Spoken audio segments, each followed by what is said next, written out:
palavra, pastor Cristiano.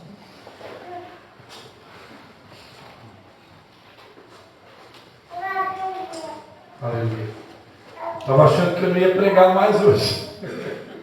Estava tão bom ali que eu não estava querendo parar, né? Me lembrando, esses dias eu estava me lembrando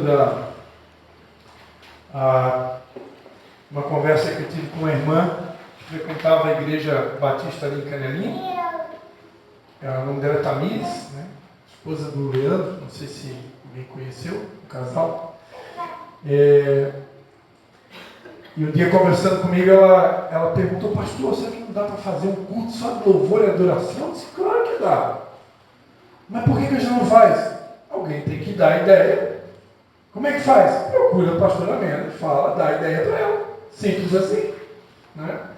Eu, quando era líder de louvor, na cidade de São João Batista, que o apóstolo Luiz Carlos era nosso líder, Deus me deu direção mais de uma vez, eu acho, para fazer um culto só de louvor e adoração. Fui lá, conversei com o apóstolo, concordou e fizemos um culto só de louvor, né?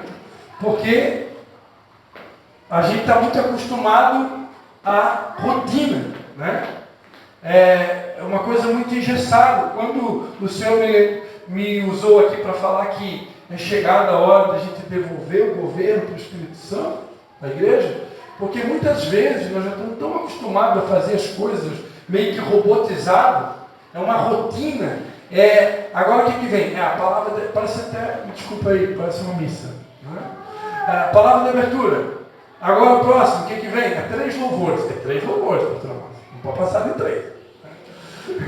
Depois, o que vem? A palavra de oferta. Depois, eu já sei o que vem. O pastor vai pregar. E depois, alguém vai dar uma palavra aqui de aviso e encerrou o culto. Aí você já vem para a igreja, já com a mente formatada. Eu já sei o que vai acontecer. Aí algumas pessoas já nem vêm, porque elas já sabem o que vai acontecer. Eu já sei, eu nem vou no culto hoje, porque eu já sei o que vai acontecer lá. Uma pessoa vai dar uma palavra de abertura, a outra vai cantar 3 louvores, aí alguém vai vir trazer uma palavra, e alguém no final vai dar um aviso, e vai dar tchau para todo mundo. Então eu já sei. Aí, tem gente que já nem vem mais para a igreja, porque ela já sabe o que vai acontecer.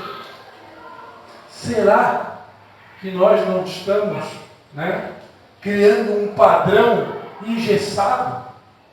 É para pensar, não é? Eu acredito em ordem, porque a Bíblia fala sobre ordem. A Bíblia fala fazer tudo com decência e ordem. Eu acredito que é importante ter uma liturgia, né? Mas dentro dessa liturgia, o Espírito Santo precisa ter liberdade.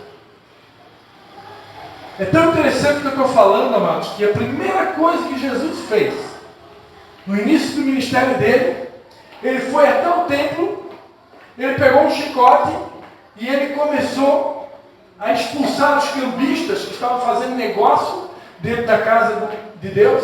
Ele disse: vocês nunca leram que a casa do meu pai seria chamada casa de oração? E vocês fizeram da casa do meu pai um covil de ladrões? E Jesus então começa a expulsar os cambistas, começa a expulsar aqueles que estavam fazendo negócio dentro da casa do pai. E Jesus, ele pega e solta, né? Não sei se alguém aqui já viu os filmes, né? Jesus solta as pombas, né? Que estavam presas na gaiola, né? Talvez alguns aqui não saibam, né? Na antiga aliança, famílias mais pobres, quando iam até Jerusalém para sacrificar, porque na cultura judaica não existe culto sem sacrifício, não existe culto sem oferta. Então, se você vai no culto, você não oferta nada, você não sacrifica nada, então você nem cultuou. Isso na cultura judaica. Porque para eles, culto tem sacrifício, né? Por isso que o apóstolo Paulo vai dizer lá em Romanos, capítulo 12, né? Eu rogo-vos, irmãos, que vocês apresentem os corpos de vocês como um sacrifício vivo e racional a Deus, porque esse é o vosso culto, né? Então, se não tem sacrifício, não tem culto.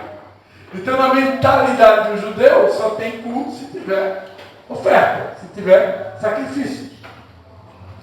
E todo judeu, sabendo disso, eles levavam animais para ofertar a Deus, né? E também as rolinhas.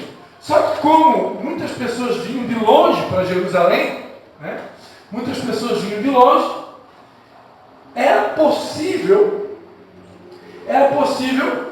né? Se alguém quiser acompanhar a passagem bíblica aí, que eu não citei, eu estou aqui pelo Espírito, tá? Nada disso, não tem nem esboço, não tem aqui hoje. Essa primeira purificação do templo, né? Está no Evangelho de João, capítulo 2, do versículo 13 em diante, né? João, Evangelho de João, capítulo 2, do 13 em diante. Você pode ler ali, tá? Se você quiser acompanhar. Então, amados, para não correr o risco de alguém vir de longe, de viagem, né? E machucar o animalzinho na viagem. Quem conhece a palavra de Deus e já leu lá o livro do profeta Malaquias, e não só Malaquias, lá na lei, Levítico, Deuteronômio, você vai descobrir que Deus não aceitava oferta de animais machucados, de animais feridos, de animais quebrados. Deus só aceita coisa inteira, coisa boa. Deus não quer uma oferta, como a gente costuma dizer na nossa linguagem, meia boca, de qualquer jeito. Deus quer uma coisa de qualidade, porque Ele é Deus. Amém? Então, quantos estão comigo aí? Amém. Para não correr o risco de que algum animalzinho fosse se machucar durante a viagem até Jerusalém, o lugar do culto, já tinham cambistas na própria igreja vendendo os animais. Para que os turistas viessem de longe, já tinha ali o animal para sacrificar. Já tinha ali o cordeirinho, tinha ali a rolinha, que era para famílias mais pobres, né? Que não podia ofertar um animal como um cordeiro, por exemplo, então ofertava uma rolinha. Então, não tinha nada de errado. Não tinha nada de errado em ter os animaizinhos, as rolinhas ali dentro do templo. O problema estava na motivação do coração daquelas pessoas. Pessoas ali estavam querendo ganhar lucro em cima das coisas de Deus. Estavam querendo fazer um comércio, né? E comércio, se ele não for feito da maneira correta, se torna pecado. Lá no livro de Ezequiel, a palavra de Deus vai falar sobre Lúcifer, sobre Satanás, né? Lá ele está com outro nome, mas está falando de Satanás. Vai dizer que na multiplicação do seu comércio se encheu o teu coração e por isso fosse profanado do céu, ó querubim protetor. Então, Satanás lá no céu, ele tinha poder. Satanás lá no céu, ele era uma espécie de número 2, né? Depois de Deus. E ele disse um dia, né? Está escrito lá no livro do profeta Isaías: subirei ao mais alto, serei como o Altíssimo. E quando ele quis tomar o lugar de Deus, ser maior do que Deus, melhor do que Deus, Deus, deu uma rasteira nele. E ele caiu, e uma terça parte dos seus anjos caiu juntamente com ele. Agora, o texto de Ezequiel vai dizer, na multiplicação do seu comércio, se encheu o seu coração.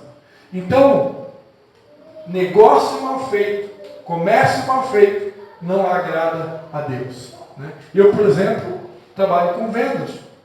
Né? Eu vendo produtos para a saúde. Eu não posso fazer um negócio como uma pessoa comum faz. Pessoas comuns, ímpias, na hora de negociar, é o famoso jeitinho brasileiro, né? Tem que ganhar, eu tenho que sair ganhando. É a lei de Gerson, é a lei da vantagem. Eu tenho que ter vantagem nesse negócio. Senão não vale a pena. Vale a pena sim. Eu aprendi há muito tempo que o bom negócio, o verdadeiro negócio, é quando os dois lados saem ganhando. Esse é o verdadeiro negócio. A palavra de Deus diz em Malaquias que as pessoas iriam ver a diferença entre o que serve a Deus e o que não serve a Deus, entre o justo e o ímpio.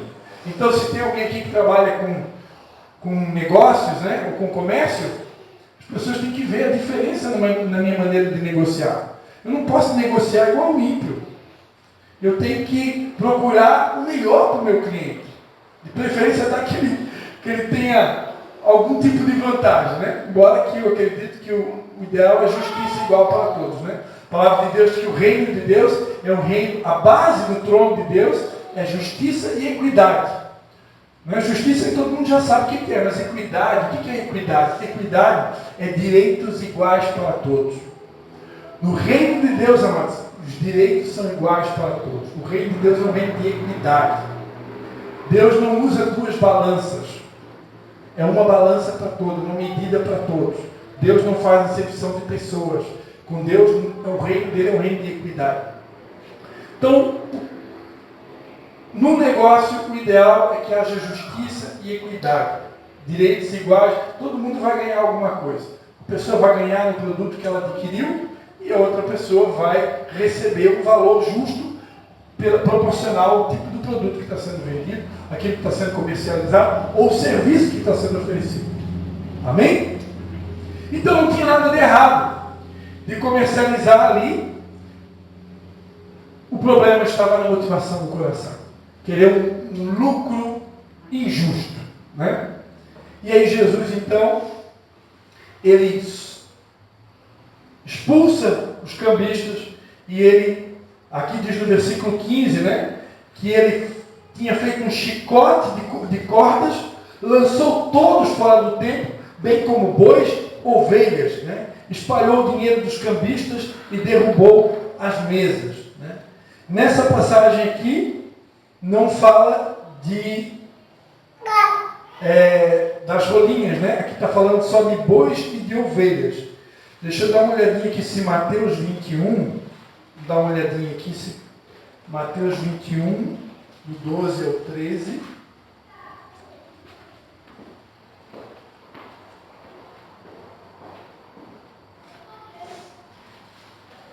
Já em Mateus 21, versículo 12, ali fala das pombas, né? Entrou Jesus no templo, Mateus 21, 12. Entrou Jesus no templo e expulsou a todos os que aí vendiam e compravam, e derrubou as mesas dos cambistas e as cadeiras dos que vendiam pombas. Viu?